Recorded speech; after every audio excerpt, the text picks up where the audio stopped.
The stories we choose to tell each other are the stories that create our world. I think about this a lot as a theater artist, when I'm listening to the radio, when I am hearing stories on TV, when I'm swapping stories with my friends, and when I am crafting stories for the stage.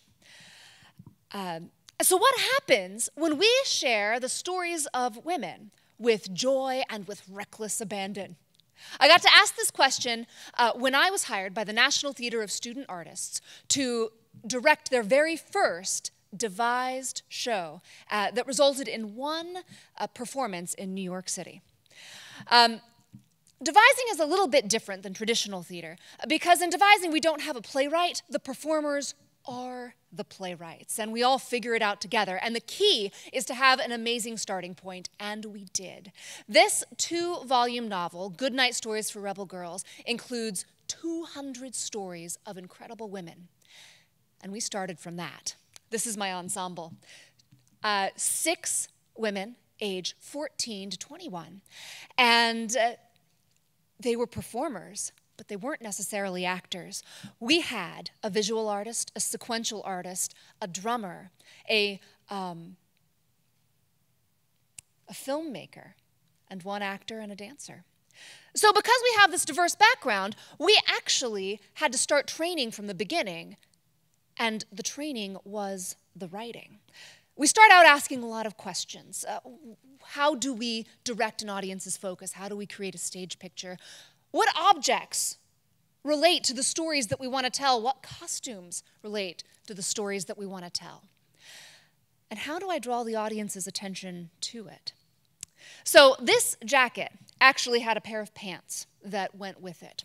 And the thing that we discovered with this jacket, or with these pants, is that if you put your feet through the stirrups, don't wear the pants, but put your feet through the stirrups, and it had these stretchy overalls, and you put those on, the pants were part of a Shakespearean classical costume.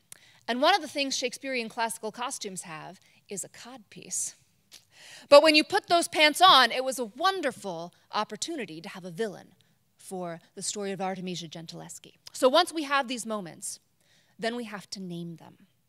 We break them down, and we give them a beginning, a middle, and an end. So we start with, I begin, and then you do something like a gesture. So I begin.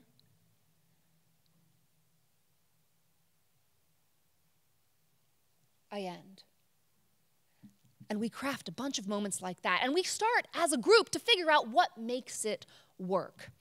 These ladies started making moments that were okay, and by the end of this process, their moments were breathtaking. And the thing that makes a moment breathtaking is composition words like tempo and duration and spatial relationship and stuff like that. So, for example, one of the gals, Mia, she took this pair of high-heeled shoes, big high-heeled shoes, and she walked very slowly across the stage. The shoes were placed all the way upstage. She put her very tiny feet into these shoes and walked slowly down stage towards the audience. It was childlike, but it was also incredibly solemn. And then we add light and we add sound. And when we add light and sound, what you notice is when the lights turn out and you watch those high heels walk towards you with just a flashlight on them, it completely changes everything. This is Zoe. Zoe is a sequential artist, and she decided to tell the story of Nina Simone through a series of images. The thing that was amazing is we weren't just watching Zoe, the product, but we got to watch her draw these images. And it was stunning. And so now we have all of these moments. It's kind of like magazine clippings, and they're all in a pile on the ground. So what do?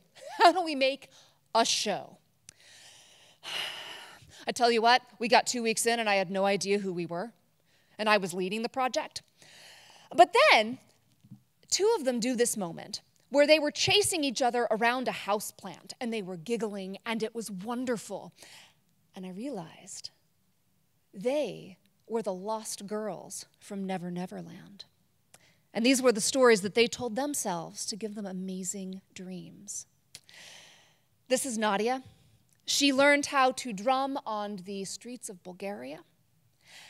And she resonated with Ellen DeGeneres' coming out story. The thing that made the story wonderful is as she told it, she lit up. This is the story of Nellie Bly. It started with a teapot, a moment with a teapot held into the light. And it ended with the teapot representing Nellie Bly. These handbags represent gossiping ladies. She's not gonna make it, Judith.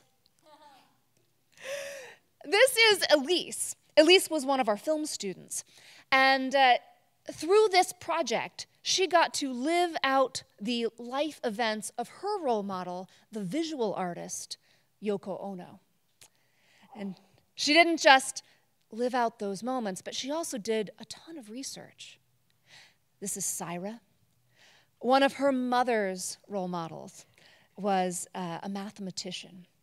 And so Syra figured out how to take Christmas lights and turn them into a visual metaphor for math and the joy. So she got to tell a story that was incredibly special to her family. I love devising. It's my favorite way to make theater. It's terrifying and it's exhilarating. And the reason I love it is I'm not just teaching people how to perform. I'm teaching people how to tell a story, how to tell their story. The stories we tell each other create our world. They create inspiration and they create revolution. So what happens when we learn to tell the stories of women with joy and reckless abandon? We learn to celebrate ourselves. This is the Rebel Girls Project, and I want to do it again.